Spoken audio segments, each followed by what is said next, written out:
हरिवंश, श्री राधा वल्लभ, श्री हरिवंश। भगवान श्री कृष्ण की प्राप्ति के लिए अनुभवी भक्तों ने 5 भाव बतलाए हैं। शास्त्रों में इसका वर्णन किया गया है। पहला भाव है शांत भाव, दूसरा दास्य, सख्य, वात्सल्य और सबसे ऊपर माधुर्य। यही शास्त्रों के ऊपर एक और भाव है जो शास्त्रों में वर्णन नहीं है, यह सुनने में नहीं आता। इस भाव को सहचरी भाव कहते हैं। वृंदावन के प्रभाव से, वृंदावन राजरानी रसिक संत महात्माओं के प्रभाव से ही सहचरी भाव की कुछ समझ आ सकती है। इसमें जो शांत भाव हैं, शांत भाव के गुण दास्य भाव में देखने को मिलते हैं। वहीं शांत और दास्य भाव के गुण सख्य भाव में देखने मिलते हैं। शांत, दास्य और सख्य के गुण वात्सल्य में देखने को मिलते हैं। वहीं शांत भाव, दास्य भाव, सख्य भाव, वात्सल्य भाव के चारों गुण माधुर्य भाव में देखने को प्राप्त होते हैं। इसमें माधुर्य भाव ही परिपूर्ण सर्वश्रेष्ठ भाव कहा गया है। शास्त्रों में हमें इसकी जानकारी प्राप्त होती है। ब्रज प्रेम प्रणाली में स्वतंत्र रूप से तो शांत भाव का अस्तित्व ही नहीं है। दास्य भाव, सख्य भाव, वात्सल्य भाव ये स्वतंत्र भी रह सकते हैं, परंतु इसमें सबसे मधुर भाव सर्वश्रेष्ठ है माधुर्य भाव, कांता भाव। इस परम श्रेष्ठ मधुर भाव, माधुर्य भाव के भजन से ही एकांत श्री कृष्ण सेवास्पद की पूर्ण रूप से प्राप्ति हो सकती है। इस मधुर भाव को कौन प्राप्त कर सकता है? किसमें ये माधुर्य भाव आ सकता है? उसी में प्रस्फुटित होता है, उसी में यह भाव आ सकता है जो वैराग्य की चरम सीमा को अतिक्रम कर चुका हो। अर्थात गृहस्थ व्यक्ति भी उस वैराग्य की चरम अवस्था को प्राप्त हो सकता है। आप ये ना समझिए कि ग्रस्त हो गए हो तो आप वैराग्य को नहीं प्राप्त हो सकते हो। आपका प्रेम भगवान के चरणों में होना चाहिए, राग ममता भगवान में होनी चाहिए, संसार में नहीं। वहीं जो वैरागी हैं संसार को छोड़ चुके हैं और वास्तव में वो वैराग्य को धारण कर रहे हैं, तो वो तो भगवान के इस प्रेम को प्राप्त करने के अधिकारी हो सकते हैं, भगवान की कृपा से ही हो सकते हैं। लेकिन गृहस्थ व्यक्ति न सोचे कि हम वैराग्य की चरम अवस्था को प्राप्त नहीं हो सकते। बिल्कुल हो सकते हैं, वही कर्म करते हुए हो सकते हैं जो गृहस्थ व्यक्ति करता है। इसमें गंदे इंद्रिय भोग सुखों की तो कोई कल्पना नहीं होती है। मोक्ष सुख भी यहाँ पे परित्याग कर देता है, क्योंकि मोक्ष सुख में आत्मा भगवान में विलीन हो जाती है, भगवान के विभिन्न प्रकार के स्वरूपों को प्राप्त होती है। यहाँ कोई चाह नहीं होती मोक्ष सुख की, ब्रह्म सुख की। इन सबको हे दृष्टि से देखा जाता है। अपने लिए यहाँ जहाँ कुछ रहता ही नहीं, अहम की जहाँ कोई स्थान नहीं रहता, अहंकार की, अहंकार शरीर अभिमान से तो आएगा। तो अहंकार शरीर अभिमान न रहे ऐसी स्थिति होनी चाहिए, जिसे माधुर्य भाव प्राप्त करना है, गोपी भाव प्राप्त करना है।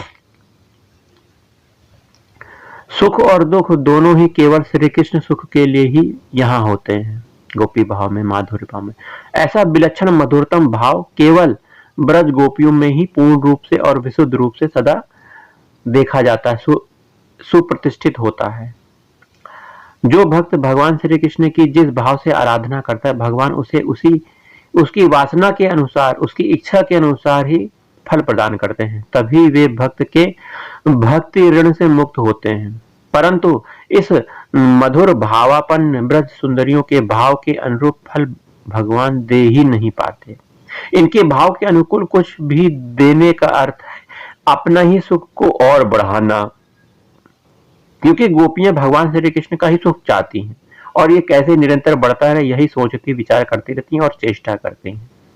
अगर गोपियों की इच्छा पूरी करेंगे तो भगवान अपने ही सुख को और बढ़वाएंगे, क्योंकि गोपियों की इच्छा क्या? भगवान का सुख, भगवान का को आनंद देना। और भगवान गोपियों की इच्छा पूरी करेंगे तो अपने ही सुख को आवर्धन करेंगे। तो इसलिए भगवान इस ऋण से उऋण नहीं हो सकते। गोप सुंदरियों के हृदय में किसी कामना का संकल्प नहीं है, न तनिक आत्म सुख की इनकी अभिलाषा है, न किसी वासना लेस का ही अस्तित्व है। उनका जीवन सहज ही केवल श्री कृष्ण सुख के निमित्त है। इसी से भगवान श्री कृष्ण नित्य निरंतर ब्रज सुंदरियों गोपियों के ऋणी बने हुए हैं। भगवान श्री कृष्ण कहते हैं, गोपियों तुमने मेरे लिए ग्रह की उन कठिन बेड़ियों को तोड़ डाला जिन्हें तोड़ना बहुत ही कठिन है। तुम्हारा यह आत्म मिलन निर्मल निर्दोष है। मैं देवताओं की आयु में भी तुम्हारा ऋण नहीं चुका सकता।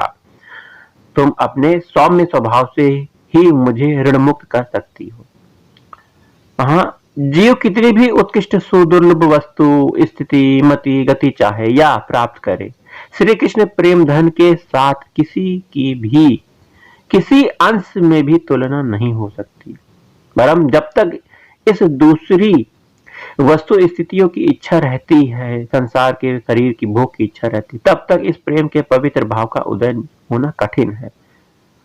भोग और मोक्ष की पिशाचिनी स्पृहा जब तक हृदय में रहती है, तब तक हृदय में उस प्रेम रस प्रेम सुख का उदय कैसे हो सकता है भाई। तो भोग और मोक्ष की इच्छा, भोग अर्थात शरीर के जितने भी भोग हैं, और मोक्ष अर्थात अपने आत्म कल्याण की चिंता, ये होनी ही नहीं चाहिए। जब आश्रित हो गए भगवान के तो अब भगवान पर ही निर्भर हो। अब इसमें शरीर में कष्ट हो, आत्मा को सुख मिले न मिले, आपको संसार में अच्छे अच्छे भोग पदार्थ की वस्तु की प्राप्ति हो या ना हो, आपको इसकी चिंता नहीं करनी है। आपको तो भगवान के ध्यान में अपने आप को समर्पित करना है। श्री ब्रज धाम की ब्रज सुंदरियों से प्रवृत्त श्री राधा माधव की लीला बड़े बड़े देवता और ऋषि मुनियों के लिए भी अगोचर है, जिसे प्राप्त करने के लिए महान ऐश्वर्यशाली शिव ब्रह्मादिक देवगण भी सदा लालायित रहते हैं, और जिसकी जरा सी झांकी पाकर वे अपने को कृतकृत मानते हैं। महालक्ष्मी जी भी नित्य इसी का पान करने के लिए लालायित रहती हैं, इनके लिए भी यह दुर्लभ है। स्वयं ब्रह्म विद्या जिसकी प्राप्ति के कल्पों तक तपस्या करती हैं, उस दिव्य मधुर सुधामयी भगवत प्रेम रस लीला के आस्वादन के लिए चित्त में जो प्रबल अदम्य लालसा होती है, उसी का नाम यथार्थ में मधुर प्रेम है।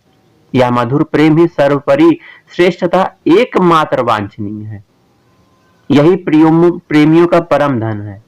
इस धन की अनन्य आकांक्षा करके अनन्य साधन करते रहने पर साधक को उसकी सिद्धावस्था में परम अमूल्य प्रेम धन की प्राप्ति होती है।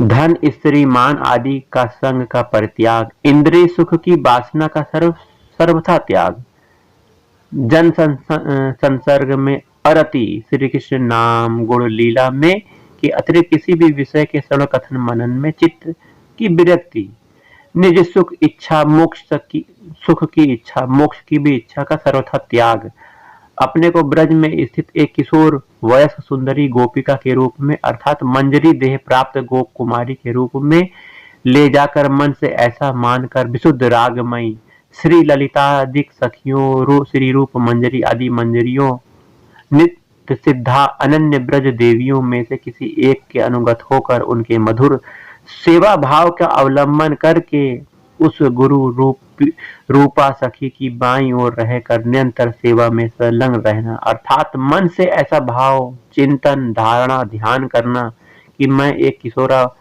किशोर वय की परम सुंदरी गोप कुमारी हूँ। मेरा हृदय में इंद्रिय सुख की, नाम कीर्ति की, लोक परलोक की, भोग मोक्ष की किसी वासना का लेस भी नहीं है।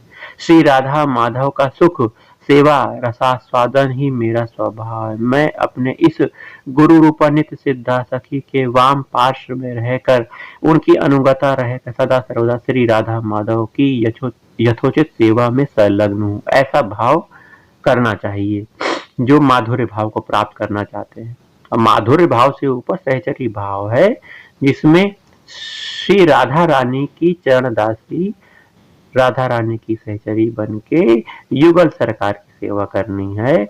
युगल सरकार के तन मन की बात को जानकर जानती हैं सखियां ये सहचरियां राधा माधव राधा वल्लभ लाल के मन की बात को जानकर उसी प्रकार चेष्टा करती हैं जैसे वो चाहते हैं।